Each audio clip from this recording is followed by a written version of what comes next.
हाँ जी दोस्तों, गैर कानूनी इमलाक जो हैं उनके नाम पर मणिपुर में मसीही जो इलाके थे उनको नज़र आतिश कर दिया गया।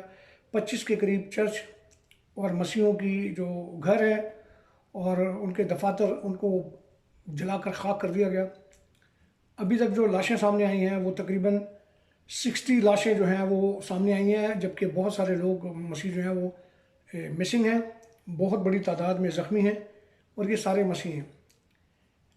इंडिया का जो स्टेट है मणिपुर, इसके जो चीफ मिनिस्टर हैं बीरेंद्र सिंह, वो अपने तौर पर भी बड़े सख्त गिर हिंदू गिने जाते हैं।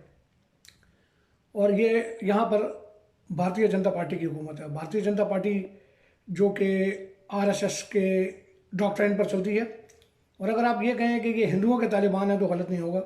सोच है हिंदू, तर्ज हुकूमत, हिंदू अकीदा, इसके अलावा और किसी चीज़ को नहीं मानते और ना ही ये किसी और मज़हब को अपने नज़दीक पनपने देते हैं, जैसे कि मुसलमानों के साथ कर रहे हैं। अब यहाँ पर क्या हुआ कि दो कम्युनिटीज़ हैं यहाँ पर। एक तो कुकी ट्राइब्स के नाम से, और दूसरे हैं मिटे। कुकीज़ जो हैं ये कुकी, जैसे कि आप जानते हैं कि इसराइल की खोई हुई जो जो कबाइल हैं, the lost tribes of Israel, और ये बहुत तेज़ी से वसी हो रहे हैं। वहाँ पर ये मणिपुर हो गया, नागालैंड हो गया, असम हो गया, उड़ीसा और बहुत सारे बड़े बड़े शहरों में, बड़े बड़े इलाकों में मसीहत बहुत तेज़ी के साथ फैल रही है। तो भारतीय जनता पार्टी ने क्या किया, उन्होंने उनको ये सबक सिखाने के लिए वहाँ पर मिट्टी जो कबीला है या मिट्टी कम्युनिटी जो है उसको सपोर्ट किया और उनकी मदद करके उन्होंने क्रिश्चियन इमलाक को नज़र आतिश किया गया, उनके चर्चेस जला दिए और बहुत सारे मसीहों को मार दिया। हैरत अंगेज़ तौर पर यह खबर जो है ये 2 दिन तक छुपी रही है।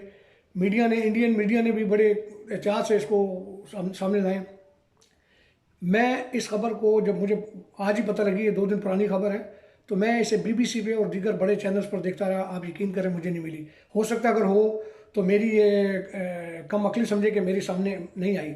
मैं बीबीसी उर्दू में ये खबर तलाश करता रहा लेकिन मुझे नहीं मिली, और ये बड़ी हैरत अंगेज़ बात है क्योंकि इंडिया एक ताकतवर मुल्क है, बड़ा मुल्क है, तो ज़ाहिर है कि बड़ा मीडिया जो है वो डरता है कि इस तरह की खबरें दे के तो इंडिया से अपने ताल्लुकात ना ख़राब कर ले। यहाँ पर एक इलाका है रिज़र्व फॉरेस्ट एरिया, वहाँ से जितनी भी मसीहों की दफातर थे, उनके फॉरेस्ट ऑफिसर्स थे, सबको जलाकर खाक कर दिया।